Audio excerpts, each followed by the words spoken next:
quarta, 6 de janeiro. Verso para memorizar. No ano da morte do rei Uzias, eu vi o Senhor assentado sobre um alto e sublime trono, e as abas de suas vestes enchiam o templo. Isaías 6:1. Comissão real. Depois disto, ouvi a voz do Senhor que dizia: A quem enviarei, e quem há de ir por nós? Eu respondi: Eis-me aqui, envia-me a mim. Após ter sido purificado, Isaías aceitou imediatamente o chamado de Deus para ser um representante a quem ele pudesse enviar em seu nome. Na linguagem do Novo Testamento, Isaías teria sido chamado de apóstolo, isto é, aquele que é enviado. Curiosamente, o livro de Isaías não começa, como outros livros proféticos, com a descrição de seu chamado profético. Em outras palavras, ele já devia ter sido chamado para ser profeta, mesmo antes dos eventos do capítulo 6. A Bíblia mostra que um encontro divino pode encorajar um profeta mesmo após o início de seu ministério. Além disso, em contraste com outros exemplos em que Deus ordenou a outras pessoas que atuassem como profetas, em Isaías 6, o profeta se ofereceu para uma missão especial. Parece que os capítulos 1 a 5 de Isaías apresentam as condições em que o profeta havia sido chamado pela primeira vez, após as quais Deus avivou seu ministério ao encorajá-lo no templo e reconfirmar sua comissão como porta-voz do Senhor. Ouça Salmos 73:17. Até que eu entrei no santuário de Deus e descobri qual seria o fim deles. Hebreus 4:14-16. Tendo, pois, Jesus, o Filho de Deus, como grande sumo sacerdote que adentrou os céus, conservemos firmes a nossa confissão, porque não temos sumo sacerdote que não possa se compadecer das nossas fraquezas. Pelo contrário, ele foi tentado em todas as coisas à nossa semelhança, mas sem pecado. Portanto, aproximemo-nos do trono da graça com confiança, a fim de recebermos misericórdia e encontrarmos graça para ajuda em momento oportuno. Hebreus 10:19-23.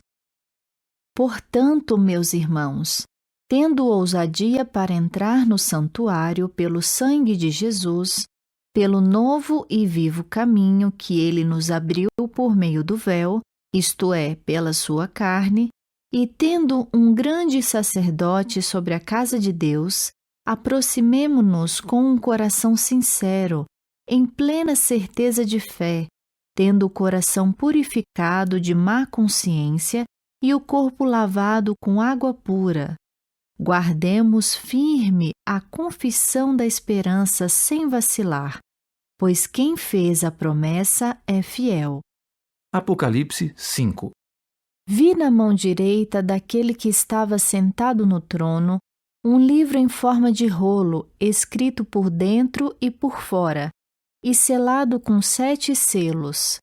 Vi também um anjo forte que proclamava com voz forte: Quem é digno de quebrar os selos e abrir o livro? Ora, nem no céu, nem sobre a terra, nem debaixo da terra, ninguém podia abrir o livro, nem mesmo olhar para ele. Eu chorava muito, porque ninguém foi achado digno de abrir o livro, nem mesmo de olhar para ele. Então um dos anciãos me disse: Não chore, eis que o leão da tribo de Judá, a raiz de Davi, venceu para quebrar os 7 selos e abrir o livro. Então vi no meio do trono e dos 4 seres viventes e entre os anciãos em pé, um cordeiro, que parecia que tinha sido morto. Ele tinha 7 chifres, bem como 7 olhos, que são os 7 Espíritos de Deus enviados por toda a terra. O cordeiro foi e pegou o livro da mão direita daquele que estava sentado no trono. E quando ele pegou o livro, os 4 seres viventes e os 24 anciãos se prostraram diante do cordeiro, tendo cada um deles uma harpa e taças de ouro cheias de incenso, que são as orações dos santos, e cantavam um cântico novo, dizendo: Digno és de pegar o livro e de quebrar os selos, porque foste morto e com o teu sangue compraste para Deus os que procedem de toda tribo, língua, povo e nação, e para o nosso Deus os constituíste reino e sacerdotes, e eles reinarão sobre a terra.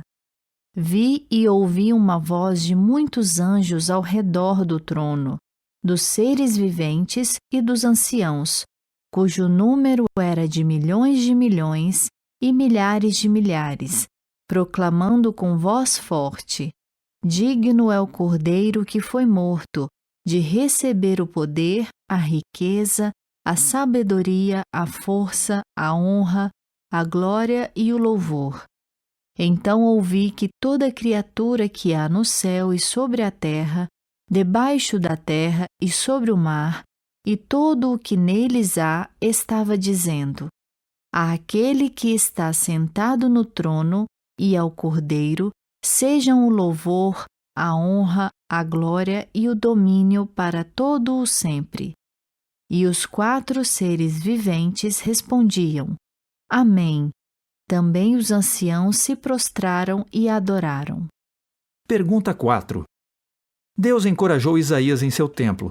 Há evidências em outras partes da Bíblia de que o santuário de Deus era um local de encorajamento? O que esses versos revelam? O santuário de Deus não apenas vibra com um poder impressionante. É um local em que pessoas fracas e defeituosas como nós podem encontrar refúgio. Podemos ficar tranquilos ao saber que Deus está trabalhando para nos resgatar por meio de Cristo, nosso sumo sacerdote.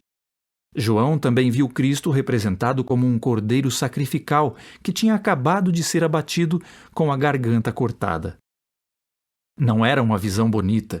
A descrição sustenta que, embora Cristo tenha ressuscitado e subido ao céu, ele leva continuamente consigo o evento da cruz. Ele ainda é levantado a fim de atrair todas as pessoas para si em seu altar. Temos encontrado encorajamento no templo celestial pela fé em oração? Hebreus 4,16 nos convida a nos achegarmos ao trono de Deus com ousadia, a fim de recebermos misericórdia e acharmos graça para socorro em ocasião oportuna. Se alguém perguntasse como temos encontrado graça e misericórdia nos momentos de necessidade, o que responderíamos?